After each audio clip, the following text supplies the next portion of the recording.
Yo, what's up with y'all boys and girls, man?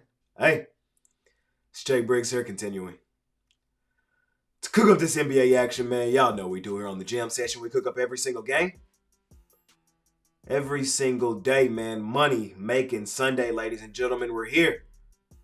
The last and final episode of the NBA Jam Session for the 2024-2025 season. We got the two best words in sports. Game 7.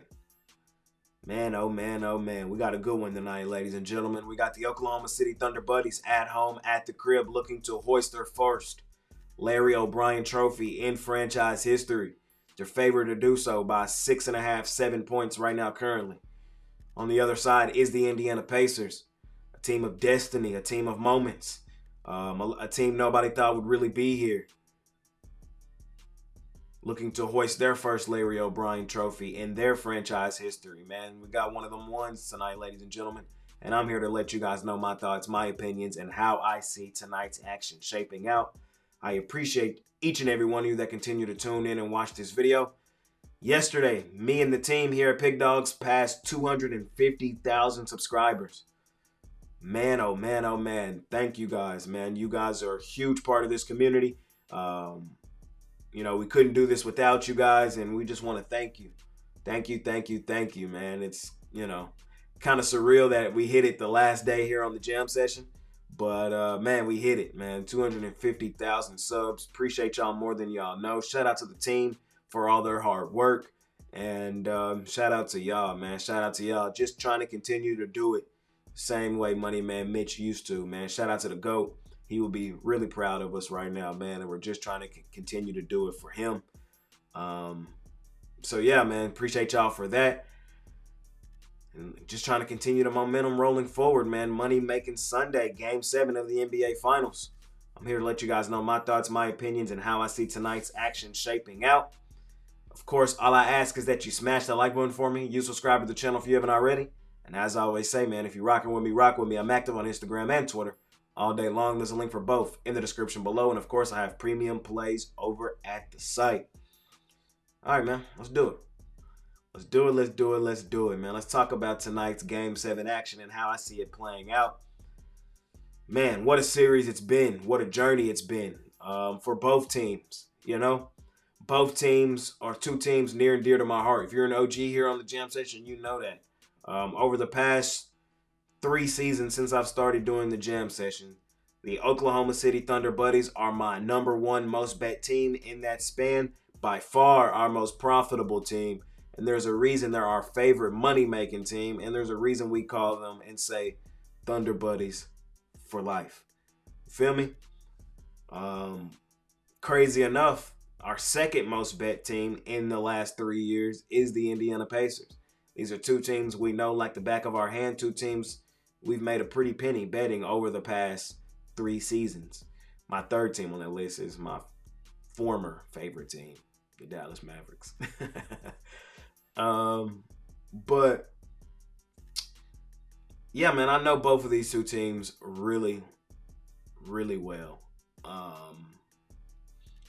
What I've said throughout this postseason, throughout the season, of course, I have felt like Oklahoma City was a top 3 team all NBA season long. For majority of the season, I still thought the Boston Celtics were the best team in the NBA. And I had Oklahoma City #2 for majority of the season.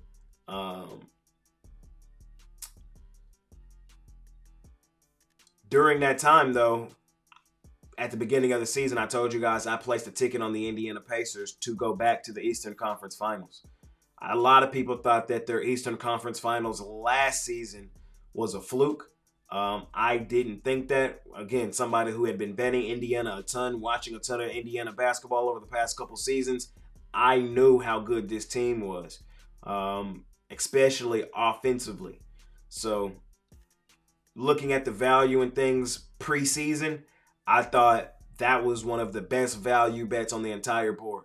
Indiana to go back to the Eastern Conference Finals. Ultimately, that's exactly what they did. And as we got closer, Not only did we bet them to go to the Eastern Conference Finals, we bet them to win the Eastern Conference Finals. After betting them to win the Eastern Conference Finals, looking and seeing what was going on with Boston on the other side, we would bet them to win the NBA Finals. And we still holding that ticket right here today. Most of that, though, again, was not bet on Indiana because I 100% believed that they were going to do it, but mainly because I never thought the value on Indiana reflected how good they had been, were, and are. You feel me? So that was the main reason the value attached to Indiana is why I placed so many futures bets on that team. And that's where we sit right now currently. That's how you bet futures, is attacking value. And here we got to the NBA Finals. When we got to the NBA Finals, we heard a lot of 4-0 talk. I heard a lot of 4-1 talk. And then if it wasn't that, then everybody else pretty much had Oklahoma City in 6. A lot of 4-0 talk, a lot of 4-1 talk, steamroll from the casuals. And then a lot of experts thought it was going to be 4-2 Oklahoma City. Me personally, I never saw it that way. You can go back. Every single episode, every single show is archived, still right here on YouTube. You can go back and watch. I never saw it that way. I thought the Indiana Pacers had a legitimate shot to not only compete in the series, would not only make this a series, but I thought they had a legitimate chance to be NBA champions. So what we did was we ended up taking Indiana outright money line in game 1. Cashed that ticket, I believe it's plus 340 as 9.5 10-point road underdogs. Game 2, we took Oklahoma City. Game 3, at home at the crib in Indiana, we took Indiana outright money line, cashed. Game 4, I did take Indiana ATS, thinking the game would be fairly close. Oklahoma City did win and cover in that game. Game 5, I did the same thing. I took Indiana ATS. I thought the game would be fairly close, which it was.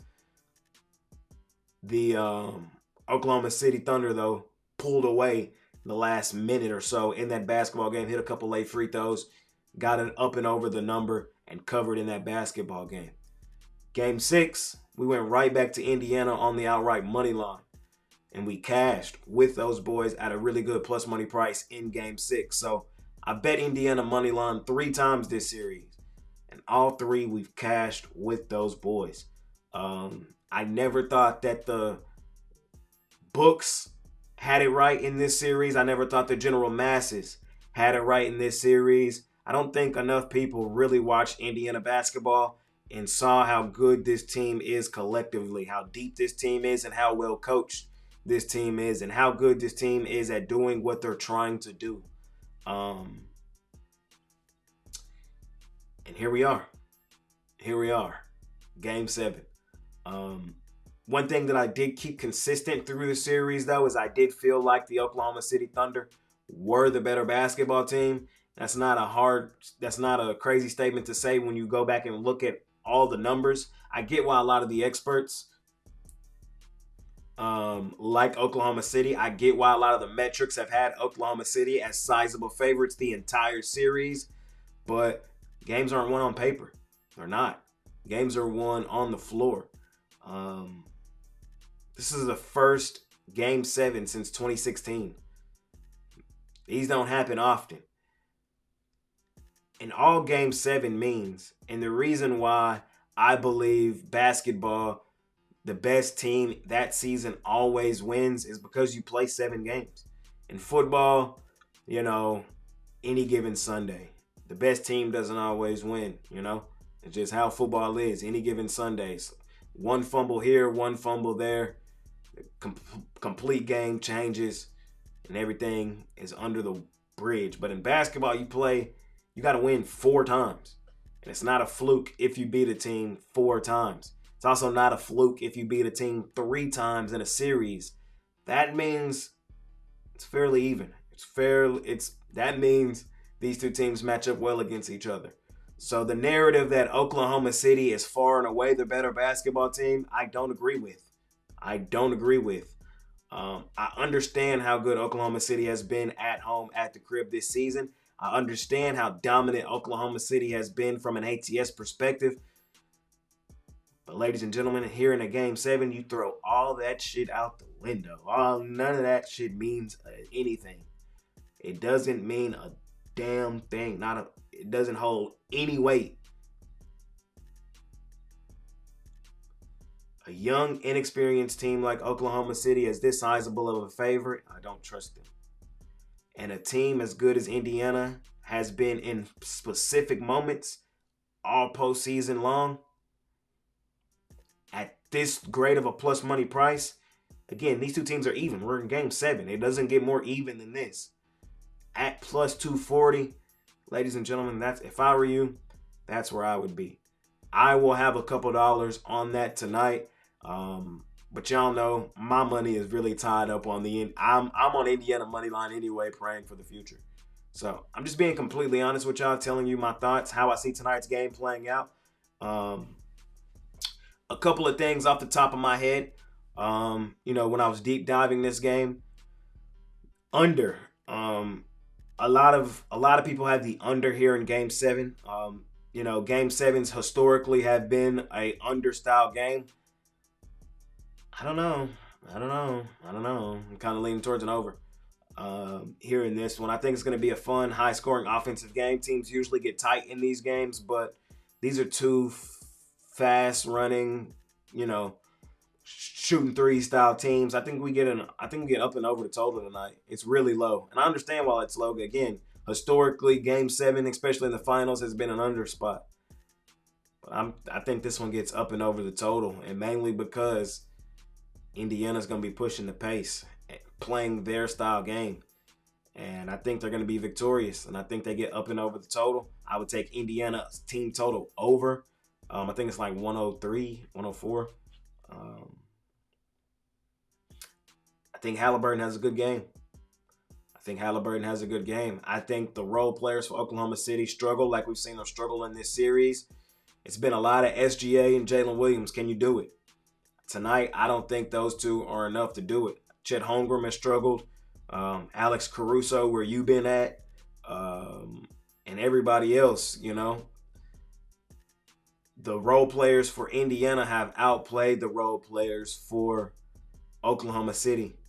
And I know Oklahoma City is one of the toughest home venues to play in. I know how great Oklahoma City has been defensively. But I'm a firm believer, man. I've told you guys ad nauseum for a lot of the season that the NBA is not the NFL. And all that defensive win championship shit is out the window, bro. In basketball, man, great offense, more likely than not, overcomes great defense. It's just how it's played. You can play the best defense you want. And these guys at this level will still hit the shot. Like, come on, man. There's levels to this shit. And at this level, offense overcomes great defense. I'm a firm believer in that. And we'll see if I'm right tonight.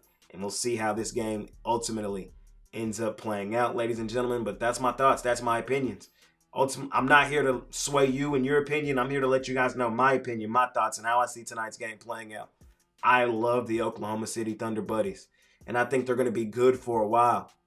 But you got to learn to win in this league. You have to learn to win. And damn near everybody that has won had to learn to win. And I think Oklahoma City will come up just short tonight. Just short.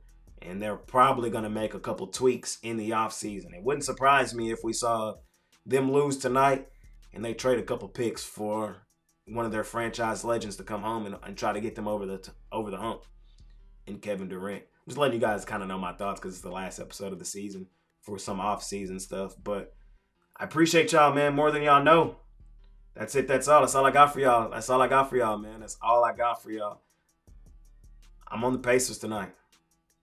I think they're going to win their first Larry O'Brien in franchise history. See if I'm right. We'll see if I'm wrong. Regardless, I'll see you guys next season here on the NBA Jam Session. I will be here throughout the summer covering WNBA basketball in this exact same fashion. So if you want to cover some hoops throughout the summer, I'm right here on this same channel. Also, you guys can check in on the morning show where we cover every single game, every single day on the board. So a lot of baseball throughout the summer, and of course WNBA hoops, football right on the horizon. Be here before you know it, and right after that, basketball will be right back. So won't be gone too long, but the dog days of summer are here. We just passed 250,000 subscribers here on the YouTube channel. Again, we appreciate y'all more than y'all know, man. Huge accomplishment for us. We just want to continue to show our gratitude towards y'all, man. So thank y'all more than y'all know, man. All I ask is that you smash that like button, you subscribe to the channel if you haven't already. And as I always say all the time, man, if you're rocking with me, rock with me. I'm active on Instagram and Twitter all day long. There's a link for both in the description below. And of course, I have premium plays over at the site. That's all, ladies and gentlemen. Until next year, it's been your guy, Jay Briggs, man. Follow me on Twitter. I'll be talking shit throughout the entire game if you want to see me, you know. So, love y'all boys, man, more than y'all know. See y'all next season. But I'll see y'all in the WNBA layup session throughout the summer because y'all know y'all going to tune in, man. Until next time, I'm out of here. Peace.